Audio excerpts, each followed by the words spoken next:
The blonde woman resolves to purify the demonic poison during this current lifetime. Duke Shane Blancard of House Blancard, the Empire's sword, stands with a stoic expression. Townspeople gossip about the fated connection between the new saint and her guardian's upcoming marriage. Neighbors recall that the Duke's former fiancé tragically died in an accident 5 years ago. She remembers Shane Blancard, the dark-haired man who was her fiancé 5 years in the past. A carriage departs from the grand estate as she reflects on leaving him for unspoken reasons. She laments her past identity as the villainess who tormented the main characters. Hiding under a brown hood, the blonde woman adjusts her disguise while wandering through the town. Resigning herself to the past, she vows to find a path toward a new, independent life. A family portrait shows a man lifting a young blonde girl near a loving blonde woman. Flowers bloom brightly beneath the family as they enjoy a peaceful day outside together. She cherishes her true family, including 2 devoted older brothers who always loved and protected her. Her status as a reincarnator creates a sense of unease that prevents her from fully belonging.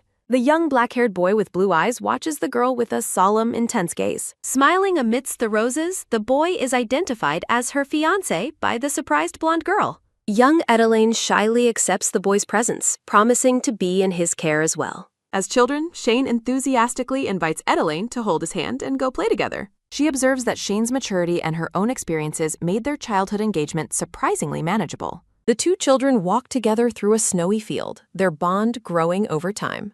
Edelaine shares a secret about her hidden stash of savings while Shane listens with focused attention. A heavy silence fills the air as young Shane stands alone before a flower-covered coffin. Overwhelmed by grief, the young boy looks down with a dark and sorrowful expression. Seeing his pain, Edelaine questions why the boy cannot cry in peace despite being a child. Shane is startled as Edelaine suddenly hugs him and cries during the somber funeral service. Edelaine encourages the grieving boy to stop pretending to be an adult and finally release his tears. Shane remains silent as Edelaine clings to him and cries on his behalf. She realizes that people often feign strength in mourning, though they are not truly okay. Through her tears, Edelaine makes a heartfelt promise for the 2 of them to stay together. She believed that their future would be filled with nothing but truly happy days. A green eye opens wide in a moment of sudden realization or intense shock. Shocked, she realizes that Shane is the male lead of the novel destined to assist the saint.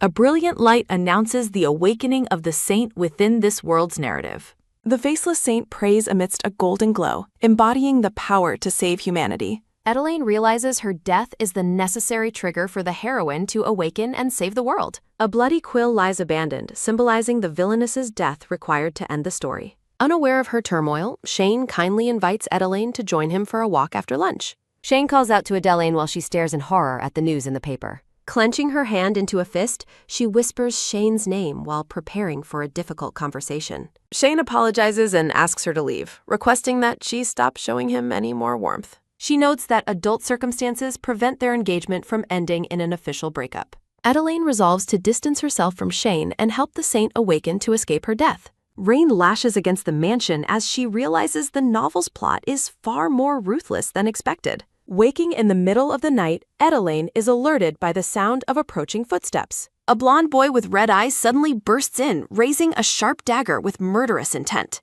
A terrified scream echoes as blood splatters across the darkness during a violent attack. Edelaine wakes up gasping in bed, realizing she has been trapped in a cycle of nightmares. She recalls a vision where breaking her engagement led only to a slow death by poisoning. In another dream, her attempt to serve the heroine as a follower ended in her assassination. Even fleeing to a monastery offered no safety, as she died in a suspicious carriage accident. Edelaine dismisses her mother's concerns at breakfast, blaming her pale appearance on a bad night's sleep. The green-eyed woman's gaze sharpens as a sudden icy chill runs down her spine. Edelaine asks where her brother is going, and her mother explains he is leaving for the kingdom of Tihit to start a business. Dark, swirling shadows mirror her realization that her ominous dreams are now becoming reality. A vision of her brother's departure proved true when he left for the territory the following day. Her mother's sudden illness confirmed the terrifying accuracy of her recent prophetic nightmares. She senses an unseen force mocking her by predicting her inevitable and tragic demise. Unlike typical stories, she feels the world demands her death to avoid total destruction. A cynical sigh escapes her lips as she reflects on the cruelty of her fate. With a defiant look, she questions how desperately this world truly wants her dead. Shadowy foliage looms as she resolves to be stubborn and resist her scripted end. The young girl runs away, determined to find a path through the white void. Using the novel as a guide, she gathered allies and meticulously planned the timing of her staged death. Edelaine plans to die in place of Genevieve during the scripted attack so the heroine will awaken out of guilt. Her final preparations to orchestrate her own demise are now complete and ready.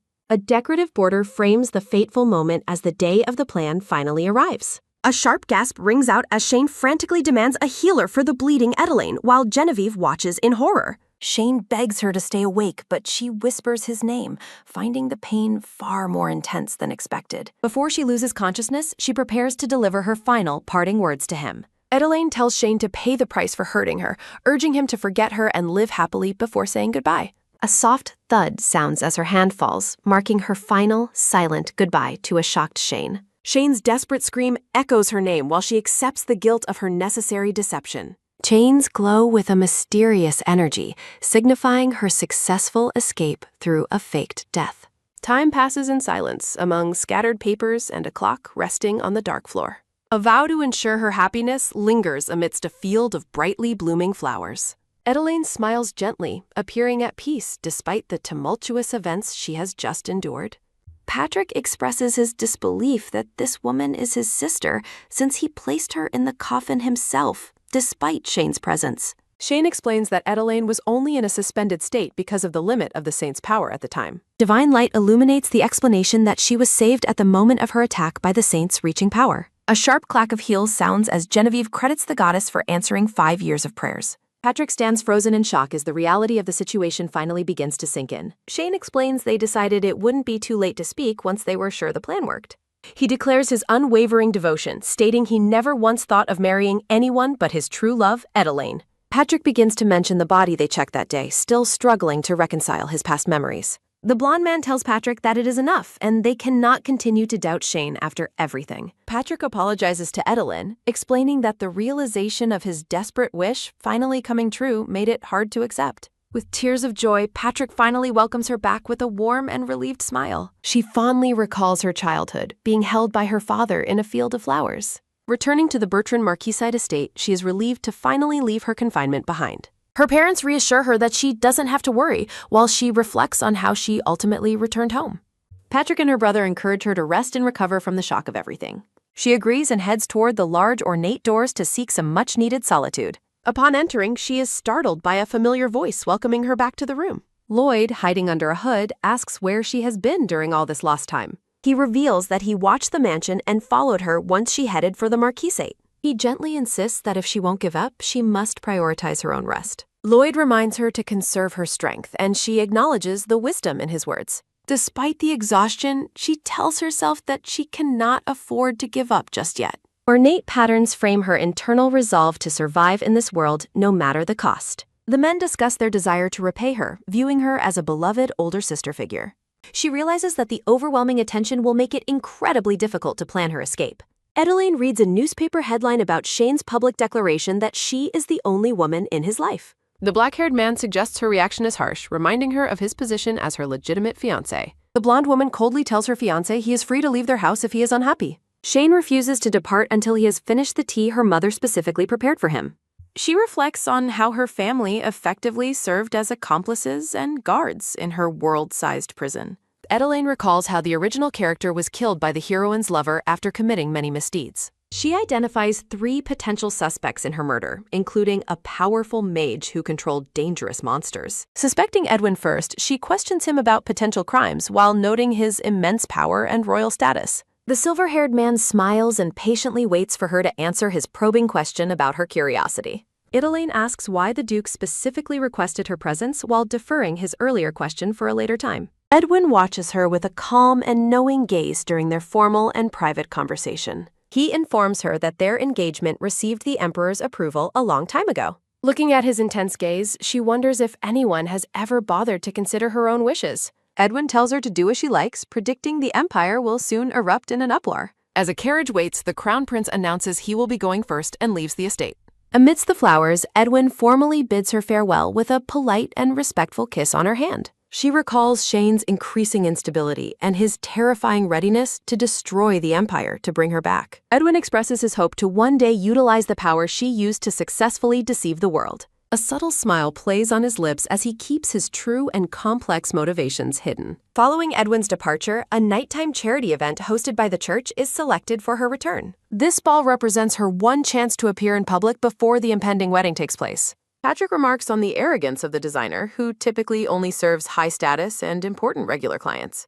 Overwhelmed with emotion, the woman is moved to tears while attending to the young lady's preparations. Adeline feels like she is going to lose her mind under the weight of these constant expectations. She views the upcoming event as a potential opportunity to find a path toward her final escape. Guests whisper in disbelief, wondering if they are hallucinating at the sight of the woman. The crowd is stunned as Adeline Bertrand, believed dead for 5 years, makes an unexpected entrance. Noting the intense scrutiny, she realizes that everyone in the ballroom is staring at her with shock. She is relieved Shane is absent, knowing he wouldn't let the crowd's disrespectful whispering slide. Adeline feels a rare sense of comfort entering the ballroom with her brother instead of her fiancé. Patrick teasingly suggests it is better to be with him, though she quickly dismisses his playful comment. As someone calls her name, she worries that the family's lingering distrust will hinder her secret plans. Genevieve warmly embraces her, as Adeline acknowledges that the saint was responsible for her release. She realizes that the person truly responsible for getting her out of the mansion is someone else. Edwin, the crown prince of the Green Windsor Empire, steps forward to greet her at the event.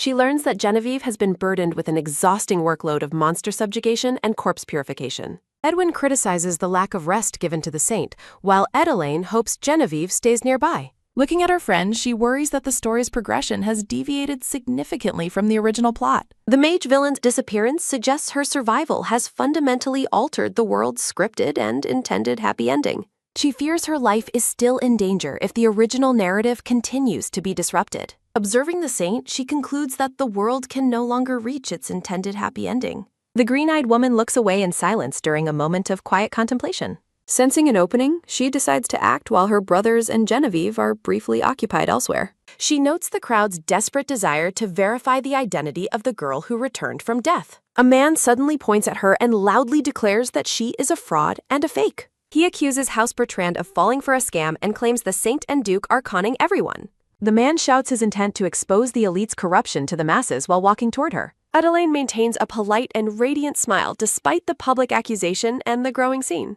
She considers the consequences of a confrontation as a sudden, sharp physical impact disrupts the moment. Seeing Shane's intense face, she wonders why he appeared after claiming he was too busy to attend. Shane places his hand on her face, causing her to stare up at him in shock. Shane demands she explain what is going on while calling her name with an intense gaze. He leans close, assuring her that she doesn't have to put up with someone like that. Fuming with rage, the black-haired man expresses his fury that someone dared lay hands on her. She notes she has never seen him this angry before. He demands an answer from her. A loud thud sounds as Shane kicks the man before demanding his answer first. Shane continues the assault while the man screams for mercy and Adeline begs him to stop. She pleads with him to stop, but he questions why he would when she was threatened. A sharp thwack echoes as Shane delivers another blow despite her frantic cries for him to stop. The man continues to beg for mercy while the sound of a heavy footstep rings out. Wrapping her arms around him, she desperately shouts for him to stop his violent behavior. Trembling, she clings to him and insists that he has done enough to the man. With tears in her eyes, the blonde woman asks what she would do if he died. Shane recalls his nightmares of death, admitting he is tired of watching those he loves perish. She begs him to let the man go, pleading with him for her sake. He asks if she is truly afraid he would kill him while warning of potential trouble. Shane tells her not to worry as the scene around them begins to settle into silence. He kisses her gloved hand, promising not to act violently while she reflects on his behavior. She admits she is still shaken and feels as though her body is completely frozen. Shane helps her walk by having her stand on his feet as guests whisper about them. The crowd observes how he cherishes her like treasure, doubting their earlier suspicions about her identity. Patrick is approached by a man who remarks on the impressive performance Shane has just displayed. The blonde man acknowledges the presence of the crown prince, who stands with a champagne glass. Edwin notes that Shane's scene successfully cleared all the suspicion currently aimed toward Adeline. He explains Shane's actions were calculated to warn others against questioning or investigating his fiancée. Sipping his drink, Edwin remarks Shane is consistent and has ensured nobody treats her carelessly. He observes that Shane has essentially declared his total devotion by figuratively handing her his leash. The silver-haired man tells Patrick that a very useful card has finally returned to play. Patrick remains silent with a serious expression as he listens to the Crown Prince's observations. The scene shifts to the exterior of a building immediately following the conclusion of the party. A red-haired woman holding rolls of fabric asks what brings him there so late. Rachel is introduced as the skilled owner of the boutique known as Madam Harper. Patrick greets Rachel, explaining he needs to borrow her eyes rather than her hands today.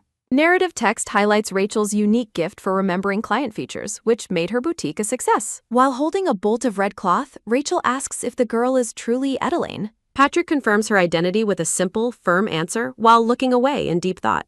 Rachel asserts the girl he brought is definitely his sister whom they buried years ago. She explains that while faces can be similar, matching an exact bone structure is impossible. Rachel clarifies that even magic cannot replicate the exact depth and shade of a person's eyes. Patrick realizes he was right, remembering how they buried her with their own hands. He acknowledges that her habits and expressions were exactly like the girl he knew. Recalling his family, he reflects on how her eyes were full of guilt for deceiving them. Narrative text reveals Shane's miracle story was a cover for hunting her down after she fled. Shane watches the family, knowing their emotional reactions would keep her from ever running away again. The family plays along with the drama despite knowing the truth and seeing their mother's tears. Patrick notes Shane's manipulation is working perfectly as her panic reinforces the lie they live. Rachel asks why he remains suspicious when anyone else would be happy her sister returned. He admits he is struggling to understand her true feelings and intends to discover the truth.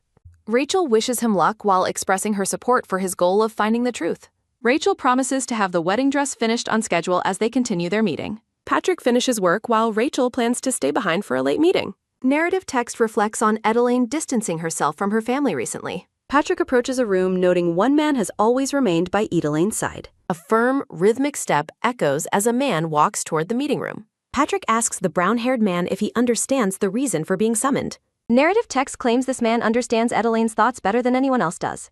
Patrick recalls the boy Edelaine took in, who remained even during her long absence. The blonde man offers a knowing smile while observing his sister's close companion. Patrick mentions the brown-haired man has been secretly purchasing information through a broker. Lucian Cole is introduced as the silver-haired man ruling over the criminal underworld. The broker helped Edelaine fake her death to escape her family's mansion years ago. The brown-haired man reflects on being saved by Lucien after a brutal trial. As a boy, the brown-haired man lay broken before being granted a new life. He admits to investigating the person targeting the saint while Genevieve stands nearby. He further reveals he is seeking data on the mage who manipulates monsters. He describes the mage as a terrifyingly powerful, almost divine being beyond human capability. Patrick recalls Edelaine's humorous promise to divorce Shane if he proved too strange. They agree to keep their alliance secret to protect Edelaine from further danger. Patrick believes Shane is currently the best person to ensure his sister's continued safety. Genevieve laments being separated from her husband due to their respective royal duties.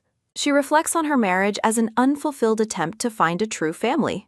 A light snicker sounds as she calls her saintly awakening more curse than blessing. Genevieve notes that Edelaine could never fully grasp the depth of their relationship. She watches her friend, realizing how much Edelaine truly matters to her life. She considers Edelaine to be the only person who was ever truly there. The two women share a warm, joyful embrace in a cherished memory from the past. Genevieve reveals her exhausting workload was self-imposed penance for Edelaine's supposed death. A green-haired servant reminds the saint of the upcoming purification expedition scheduled for winter. Genevieve mentions staying in the capital because the leader of the church is unwell. A sudden, sharp snap sounds as the servant turns back in visible alarm. The servant screams for Edelaine to get down as an attack hits the wall. Panic erupts as the servant shouts a frantic warning to protect the saint's life. A deep dong rings out from the cathedral 2 weeks after the attempted assassination. Another heavy dong sounds as the ceremony for Shane and Edelaine finally begins. A loud crash sounds as Edelaine comically wishes for an escape from the wedding. Edelaine notices a bruise on Genevieve's cheek despite the saint's happy expression. She believes Shane forced the marriage as an act of revenge for her deception. The decorative background emphasizes her belief that the union is fueled by his spite. Edelaine wonders why Shane looks like the happiest man alive if he truly hates her. She begins to consider the possibility that his love for her might be genuine. A dull clack sounds as Edwin suggests Shane should be grateful for his assistance. Edelaine worries about the recent attack while Edwin notes Genevieve's resilience despite the danger. A soft sob sounds as Genevieve cries, touched by her friend's constant, selfless concern. The saint mentions the protective bracelet she personally blessed for the blonde woman's safety. Edelaine feels happiness slipping away as she fears being trapped in a never-ending nightmare. She believes her role ended with Genevieve's awakening, regardless of the original story's path. Narrative text suggests the world is resisting her attempt to leave the story behind. Adelaine fears her continued existence is the reason Genevieve is now being targeted. A quick blink sounds as the blonde woman wakes up on a couch, feeling exhausted. A light step sounds as she recalls seeing off the prince and the saint stuff. Looking down with a heavy heart, the blonde Adelaine softly acknowledges her understanding of the situation. Reflecting on Shane's unexpected kindness, Adelaine experiences a confusing and guilt-ridden inner turmoil regarding her feelings. A close-up of the blonde woman's green eyes reveals her profound admission of being emotionally exhausted. Gazing at the sleeping blue-haired man, Adelaine silently blames him for the cage he has built around her. A cheerful chime sounds as Adelaine feels relieved she can move more freely with the Duke away. Walking through the mansion, Adelaine notes how the grand hallways now feel strangely clean and empty. The blonde woman recalls how the Blancard estate once felt like an oppressive fortress wrapped in thorns. Narrative text highlights how Shane and the brown-haired man purposefully chose to ignore one another's existence. While cutting her meal, Adelaine resolves to protect Genevieve from the changing path of the story's events. Shane gazes at her with a gentle, slightly mysterious expression that masks his true thoughts and intentions. A decorative floral backdrop emphasizes Shane's affectionate address toward Adelaine as his beloved wife. Narrative text observes that the high-profile couple has recently vanished from the public social eye. Floating bubbles carry the whispers of society regarding the Duchess's miraculous return from the world of the dead. Shrouded in shadow, Adelaine remains the center of attention for everyone currently watching her movements. Dressed in white hoods, Adelaine wonders if the smiling blue-haired man possesses the ability to read minds. A soft slither sounds as Shane pulls the blonde woman closer into his protective, possessive embrace. A quick startle sounds as Shane takes her hand, insisting on personally escorting his wife through the crowd. Shane kisses her hand, playfully suggesting that his kindness might lead someone to report his suspicious behavior. Smiling warmly, the blonde Genevieve is described as a vital figure in imperial and religious affairs. Various scenes depict the saint acting more like a special envoy than a traditional secluded priest. Narrative text reveals the elderly pope's genuine fondness for Genevieve despite any internal political friction.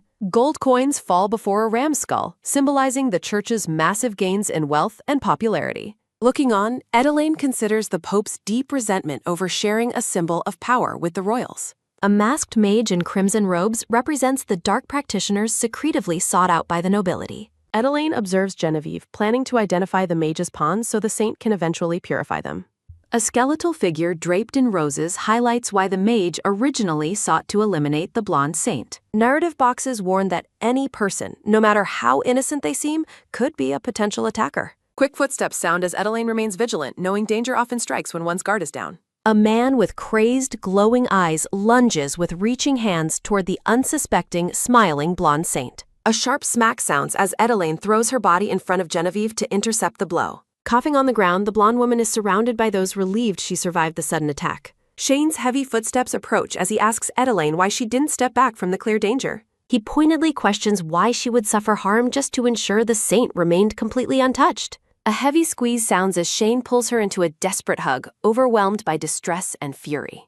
Adelaine stares up with wide green eyes, stunned by the raw intensity of the blue-haired man's fear. A soft hesitation sounds as Shane pulls back slightly, offering a quiet apology for his erratic behavior. Narrative text confirms that Genevieve's residence was relocated into the imperial palace for her immediate protection. Entering the palace, narrative text notes the initial protests made by the saint's devoted temple knights. A metallic slide sounds as Shane draws a sword, demanding a bound captive be surrendered for interrogation. Walking together, Patrick and Shane discuss the attacker's background as a devout man with no secret allies. Patrick reflects on Genevieve's limited healing powers, which cannot cure illnesses or dispel curses without great effort. He notes that they must work with extreme diligence to compensate for the saint's current vulnerabilities. Patrick fears that Adelaine will risk her life again if she discovers Genevieve's true, weakened condition. Looking at his companion, the silver-haired man mentions the upcoming festival and his need for further assistance.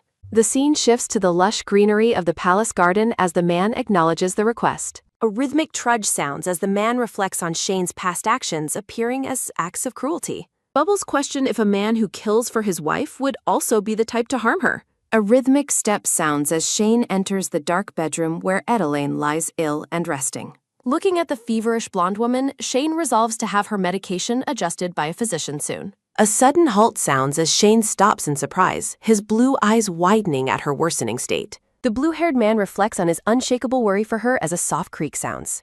Shane holds the wounded blonde woman, fearing she might have broken down like he once did. Shane notes that thankfully, although Edelaine looked shaken upon waking, she remained somewhat composed as expected.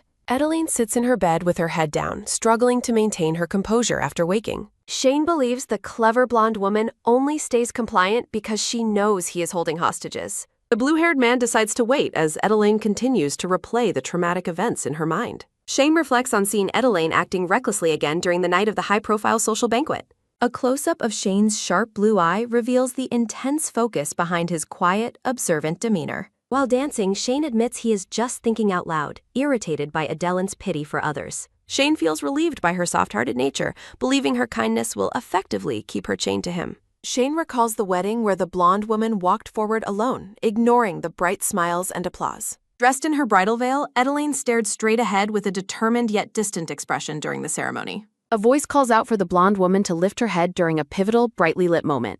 3 figures stand near a fountain in the palace courtyard, gathered for a formal discussion or event. Shane admits he hated seeing his own obsessive devotion reflected in the eyes of the man beside her. A soft squeeze sounds as the blue-haired man asks for Edelaine, his sleeve gripped by her hand. The brown-haired man stands stiffly as Shane notes that Edelaine did not force the guard's constant presence. Harrison, the Palace Royal Guard and husband of St. Genevieve, smiles while insisting he is still on duty. Shane and Edelaine stand together in a wash of warm light, their postures suggesting a complex underlying tension. Shane observes that the blonde saint's power did not seem to spike immediately following the high-profile wedding ceremony. The young man questions if Edelaine risked her life because she knew the mage was nearby. Looking down with a slight sweat, Edelaine defends her actions by stating she did have a backup plan. The blonde woman notes that Shane's presence was part of her plan to handle the sudden, dangerous situation. A man's feet appear as he pointedly reminds the lady of her original purpose for being there. Edelaine looks startled, struggling to explain the forced marriage that the young brown-haired man is currently questioning. The boy expresses relief that the lady is thinking, while she wonders what he previously thought of her. A soft rustle sounds as Edelaine wonders why she is thinking of Shane, as if she's waiting for him. Thorns fill her thoughts as she admits her fear of nightmares is why Shane's presence came to mind. A soft rustle sounds as the blonde woman pulls up her blanket, determined to stop thinking and sleep. A rhythmic thud sounds followed by a quick flinch as a hand gently slides through the blonde woman's hair. Shane apologizes for being late due to interrogations, touching Adelaine's neck as she flinches at his lingering proximity. A quick thump sounds as Edelaine sits up, insisting her fever is gone and her neck is healed. Shane notes that even days later, the blonde woman continues to look at him with the same fearful expression. Edelaine thinks Shane shouldn't look at her like that, accepting resentment or hatred for her past deception instead. A dark ripple appears as Edelaine reflects on being able to accept his resentment for her past deceptions. Shane calls out to Edelaine, mentioning he did everything she wanted, as she fears his feelings might be love. Leaning over her, Edelaine asks what more Shane wants, believing he would have let her go by now. Edelaine admits she can no longer endure Shane's suffocating grip or the intense weight of his unspoken feelings. A voice asks if the blonde woman truly believes her harsh words are enough to cause him any pain. A sharp gasp sounds as Shane leans over Edelaine on the bed, his presence looming over her defiantly. Shane looks down at Edelaine, admitting he has already given up on ever receiving love from her in return. A heavy thud sounds as Shane drops his weight onto the bed, lying directly on top of the blonde woman. A close-up of Edelaine's wide green eye reveals her confusion that the conversation did not go as planned. Looking down with a blush, Edelaine is asked if she said everything, as she thinks about his shameless behavior. A light snicker sounds as the blue-haired man asks if she could have handled him actually becoming angry. A rhythmic thump sounds as the blonde woman softly says his name, his hand resting gently on her head. A soft sob sounds as a servant tells young Edelaine it is time to say goodbye to her pet. A light rustle sounds as child Edelaine gazes at the grave of her beloved pet with a somber expression. Edelaine tells Shane he is right about her sadness over Daisy, but clarifies she isn't trying to replace her. A sharp gasp sounds as a hand suddenly grabs Edelaine's, pulling her toward him with a quick swish. Shane vows never to leave Edelaine alone, as the young boy holds the young girl's hand. They hold hands tightly in the garden, standing amidst a sea of vibrant yellow blossoms. Standing together at sunset, narrative text expresses a wish for her happiness, even if they part. Flowing floral patterns surround narrative text identifying the child as Shane Blancart, a man to be respected. Holding a bouquet, the blonde girl smiles as she thinks their childhood affection will eventually fade. Lying on the bed, Shane holds Edelaine close, admitting he has completely lost to his feelings. Narrative boxes describe her as a sinner who was cruel to Shane, Genevieve, and her family. A carriage travels down the street as narrative text says she doesn't deserve to ask for forgiveness. A close-up of Edelane's wide green eye shows her sudden realization as she reevaluates her thoughts. Bubbles advise Edelane not to jump to conclusions, as the truth may not change their current situation. Looking troubled, the blonde woman rests her hand on her forehead while deep in conflicted thought. Narrative text reflects on a future day when she might finally reveal everything and fall apart. A heavy squeeze sounds as Edelane clutches her dress, looking ahead with a very determined expression. The grand, white-walled Green Windsor Imperial Palace stands majestic under a bright, clear, and shining sky. Seated formally, Empress Viola of the Green Windsor Empire is introduced, wearing a regal, gold-trimmed white gown. Empress Viola expresses worry, noting how Edelane recently risked her life to protect the blonde saint. During tea, Edelane feels a heavy atmosphere, surprised that the Empress personally congratulated her for surviving. The Empress suggests hiding or letting others take hits, making Edelane question if she uses shields. Empress Viola tells Edelane she must cherish her life because she is like a daughter to her. Edelane laughs nervously while the Empress refuses to let her son marry an unreliable, notorious flirt. The Empress asks Edelane for a favor, requesting she find a suitable wife for Edwin soon. Edelane agrees to help while privately resolving to avoid imperial affairs without making any powerful enemies. Smiling gently, Empress Viola privately laments that Edelane will not be her own daughter-in-law after all. Patrick mentions the saint is only seeing her husband as Edelane calls out to the man. Crossing her arms, Edelane vows to be stubborn, while Patrick remarks that clingy girls are unpopular. Standing before a floral background, the blonde woman confidently declares that Genevieve actually likes her presence. Edelane leans against the door as Patrick notes her confidence regarding her close relationship with Genevieve. Shouting at the door, Edelane desperately asks Genevieve if she is truly never going to see her. Determined, the blonde woman shouts that she will return tomorrow if the door is not opened. A soft creak sounds as Genevieve opens the door, calling Edelane's dramatic claims about their relationship unfair. Looking down sadly, the blonde saint admits she is disappointed as Edelane stands before her in silence. Violent flashbacks of the attack show the attacker, highlighting the dangerous possibilities if Shane hadn't intervened. With tears in her purple eyes, Genevieve asks if Edelane understands the true power of her blessing. Genevieve argues her healing makes her suffering irrelevant, but Edelane fiercely rejects that painful, cold logic. Bubbles reflect on being angry with her, but admitting the anger was actually directed at her own self. A thought bubble appears over white flowers as she admits she simply cannot do what is asked. A soft bubble appears against a faded background as Genevieve speaks Edelane's name with quiet intensity. Thought bubbles over a hazy white background question how Edelane can remain so incredibly unwavering. Narrative text framed in dark patterns reveals that the world never once seemed beautiful to her. A sudden bite leads to a startled cry in the snowy woods, shifting the scene drastically. Narrative text describes a traumatic childhood marked by a violent stepfather and a mother's fearful neglect. A quick run sounds as a young girl flees from a man brandishing a wooden stick. Crying with purple eyes, young Genevieve Clement is identified as the girl suffering in the snow. Looking down from his horse, Shane watches the vulnerable girl as snow continues to fall around them. A man bows deeply in the snow before Shane, who remains mounted on his horse, observing. Standing in a grand cathedral, Genevieve reflects on her deception, knowing she is not a true saint. Dark narrative boxes admit she sold her conscience for a trivial reason, deceiving the entire world.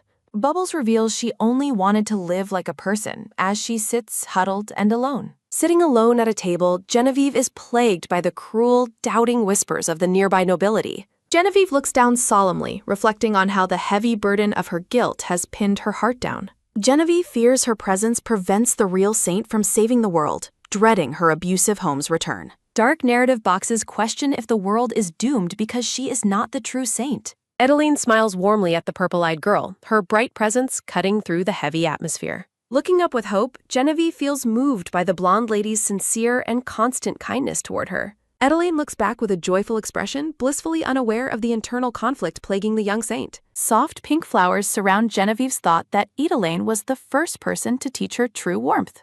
Genevieve looks at Edelane with wonder, asking the lady why she is always so incredibly kind. Smiling brightly, Edelane admits her kindness is simply because she finds Genevieve to be very cute. Genevieve expresses a deep sense of guilt, feeling she only takes from Edelane and never gives back. Standing before a bright floral background, Edelane tells Genevieve that she is allowed to find happiness. Overwhelmed by the validation, Genevieve gazes at Edelane with an expression filled with quiet, soulful gratitude. Clenching her dress tightly, Genevieve worries about disappointing Edelaine and wonders how to proceed. The girl resolves to stay quiet and stay put, terrified of losing Edelaine's presence in her life. Genevieve believes that if she remains silent and moves carefully, no one will ever discover her secret. Broken glass imagery represents Genevieve's realization that her silence led to harmful rumors about Lady Edelaine. Holding a glass of wine, Genevieve thinks she would rather die than return to her former home. Dark shadows surround Genevieve as she condemns her own selfishness and feels truly disgusted with herself. Fading flowers highlight Genevieve's admission that Edelaine saved her, even when she utterly despised her own existence. Edelaine interrupts a circle of noble gossips, sharply demanding to know who they were calling disgusting. The blonde lady defends her honor, declaring that her relationships with Shane and Genevieve are entirely proper. Edelaine reaches out, confidently identifying herself by name while guaranteeing the truth of her firm defense. A brilliant, divine light surrounds Genevieve, who stands in shock as her dormant powers suddenly react. Nobles watch in awe as a radiant golden glow emanates from the young saint in the ballroom. Shining golden patterns fill the scene, marking the exact moment Genevieve's saintly power finally began to awaken. Hugging Edelaine, Genevieve credits the lady for always providing the necessary push to help her power grow. Noble gossips note that Edelaine has recently started attending more social events following her high-profile wedding. A sudden crash of shattering glass disrupts the gathering as someone screams Lady Edelaine's name in fear. An ominous red summoning circle appears high in the ballroom, signaling a dangerous breach of dark magic. A sudden, loud kia sounds as giant black crows attack the guests, forcing Edelaine and Genevieve down. Chaos spreads as people are told to run from the lethal monsters swarming the Grand Palace ballroom. A sharp screech sounds as a sword cuts through the air, striking down one of the beasts. Shane leaps onto a monster's back, slaying it while desperately calling out to find Lady Edelaine. Edelaine insists she can escape on her own, urging the others to focus on the immediate threat. Shane insists on protecting her, ordering them to go quickly while he continues the intense battle. On the balcony, an official commands the royal guard to protect the guests and seal the palace. The silver-haired man notes the dark magic breach while observing that Genevieve and Edelaine are currently safe. Holding hands, the two blonde women run through the palace to escape the ongoing monster attack. Edelaine expresses her amazement that Genevieve was able to erase a monster with a single powerful blow. Genevieve laments her insufficient power, noting that previous saints could have destroyed the summoning circle itself. Dark trees pulse within the summoning circles as monsters keep coming, threatening to overwhelm the palace. Genevieve urgently tells Lady Edelaine to flee to the inner chambers to avoid the swarming avian monsters. Adelaine's voice carries a firm promise, swearing to ensure that Genevieve remains safe throughout the chaotic attack. Edelaine realizes the situation is worsening as she looks back at the panicked guests and attacking monsters. Shane fights with immense strength, but he begins to show signs of exhaustion against the endless swarms. Watching Shane, Edelaine worries that Genevieve is being held back from her true potential because of her. Clenching her hand, Edelaine tells Genevieve to stop acting weak because everyone's life is in grave danger. Genevieve's purple eyes burn with resolve as she prepares to unleash a massive golden magic circle.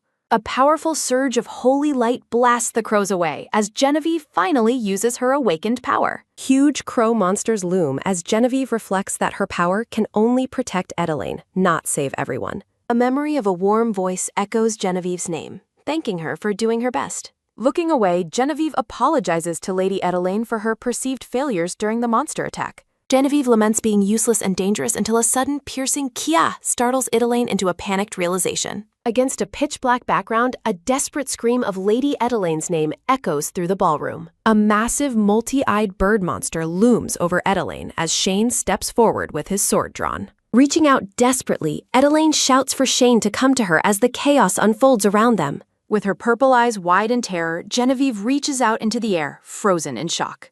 A voice screams for Lady Edelaine once more, the sound swallowed by the darkness of the hall. As a monster's claw descends, the narrative reflects on Genevieve's hidden reason for protecting the world. A lone arm reaches out against a hazy background, admitting the world never seemed beautiful to her. Tears stream from Genevieve's purple eyes as she lies exhausted, surrounded by glowing crystalline remnants of magic. A brilliant pillar of golden light incinerates the avian monsters, punctuated by a sharp, crackling blast of power. Stunned guests watch in awe as the golden light causes the swarming monsters to vanish into thin air. A wounded man notes with shock that his injuries are healing and the pain has completely vanished. As the radiant light begins to fade, everyone wonders if the miracle they witnessed was truly happening. Later, Patrick warns Genevieve that her exploits will make the assassin even more desperate to kill her. Clenching her dress, Genevieve welcomes the danger, vowing to catch the culprit who put Edelaine in peril. Edwin commands Shane to lead the investigation team while the dark-haired man sits on a red sofa. Shane questions the assignment, but Edwin reminds him he is the saint's guardian and a newlywed husband. A chibi Edwin stares blankly while thinking about how much he wants to punch someone just once. Genevieve thoughtfully suggests that over-confining Edelaine might make her want to escape even more than she already does. Shane and Edwin argue over whether Edelaine should be locked in a bunker, questioning her true nature. Narrative text questions if Genevieve's sudden power explosion upon Edelaine's return could possibly be a mere coincidence. Touching his chin thoughtfully, the silver-haired Edwin remarks that things are beginning to take a very interesting turn. Piles of documents sit in the shadows as a bubble notes that situations are getting quite interesting. Edelaine groans at the thought of her family watching her, imagining her brother's overprotective and menacing glares. Surrounded by chains and roses, Edelaine dramatically declares that her current life feels exactly like a prison. Narrowing her green eyes, Edelaine realizes her confinement offers a rare chance to call for a dangerous contact. Floral patterns frame a thought bubble as Edelaine decides she can finally call upon a mysterious man. A silver-haired man with a facial scar enters, identifying himself as Lucian Cole, Prince of the Underworld. Crossing her arms, Edelaine internally criticizes Lucian's self-indulgent attitude while wishing they hadn't met in person again. Narrative text explains that Lucian is moved by pleasure and debt rather than his reputation for greed. Lucian waves dismissively as the text reveals Edelaine saved his life 5 years ago to ensure her escape. A flashback shows a younger Edelaine standing over a wounded, bloodied Lucian to secure his future assistance. Smiling calmly, Lucian is revealed to be the one responsible for the intricate handiwork behind Edelaine's past plans. Reclining on a couch, Lucian asks Edelaine if she knows about her husband's violent visit to his office. Chibi Lucian describes Shane as a demon who left boot marks everywhere while demanding to find his wife. Holding a card, Edelaine asks Lucian to find the person responsible for the recent attacks on the saint. Lucian listens as Edelaine explains she has been attending parties to meet everyone present at the church. Holding the card to his face, Lucian smiles enigmatically as he prepares to take on the new task. Edelaine shouts in frustration when Lucian refuses to help, asking why he even came if he would stay idle. Sitting back, Lucian admits he won't help for free, but is willing to play along for a fee. Lucian smiles, telling Edelaine he will put the current favor on her tab and bill her later. A soft smile lingers on Lucian's face as he stands amongst a background of fading white floral patterns. Bowing, Lucian prepares to leave while Edelaine instructs him to send any found information through Lloyd instead. Looking back at the estate at night, Lucian mutters about how troublesome and scheming the young lady is. Walking through the dark woods, Lloyd remarks that Lucian is far more dangerous than the lady he serves. Lucian reflects on pushing Lloyd's limits, shown through a flashback of a child huddled in a dark corner. Lucian teases Lloyd, promising not to tell Edelaine that her loyal servant was originally his personal dog. Lucian mocks Lloyd, asking if he wants Edelaine to find out her puppy learned to kill in secret. A flashback shows Edelaine reaching out to Lloyd, questioning how she knew where he collapsed. Looking at the night sky, Lloyd reflects on the moment she picked him up years ago. A hand reaches for a rusted metal gate at night while a quiet sound echoes. Narrative text explains that Shane and Lucian are collaborating to find a lead on the mastermind. Edelaine compares the recent monster incident to the novel, noting it appeared much earlier than expected. A stressed chibi Edelaine wonders why the original timeline has shifted by 5 whole years. Following the incident, the narrative notes that people began treating Genevieve with newfound kindness and respect. Genevieve flees from shadowy, grasping hands, disgusted by the two-faced nature of noble society. Edelaine touches her chin, planning her next move while the investigation into the attacks continues. Munching on snacks, chibi Edelaine justifies her tea time as a necessary part of her investigation. Crowds gather in the plaza as people help children and discuss the recent dangerous events. A noblewoman in a purple gown begins discussing the latest incident with those around her. From the balcony, Edelaine gazes out over the city, contemplating her place in this vivid world. Edelaine reflects that this is no longer a simple novel, but a painfully real life. Edelaine asks Lloyd what else he discovered regarding the mysterious mage behind the monster control. Decorative patterns frame a question asking if the lady has heard of the Kingdom of Brubing. On the balcony, Lloyd explains that Brubine is a small kingdom on the Empire's western border. Imagery of a distant castle highlights Brubine's reliance on forestry and mining for its modest survival. Narrative text indicates that a significant event occurred within the small mountain kingdom of Brubane. Crows perched on dead branches symbolize the great suffering the Kingdom of Brubine recently endured. The land turned barren and monsters appeared, causing Brubine to fall behind other minor nations. Edeline concludes the mage caused the explosion, while Lloyd notes the rumors from Brubine are different. A hooded mage in red robes stands among monster skulls, rumored to control beasts after the explosion. The text reveals that this mage makes monsters obey, a feat even powerful archmages cannot achieve. This mysterious figure reportedly uses the controlled monsters to protect the people of the Brubine Kingdom. Edeline thanks Lloyd for the report, noting Lucian will continue investigating the hero's strange actions. A text bubble emphasizes that none of these events were ever mentioned in the original novel.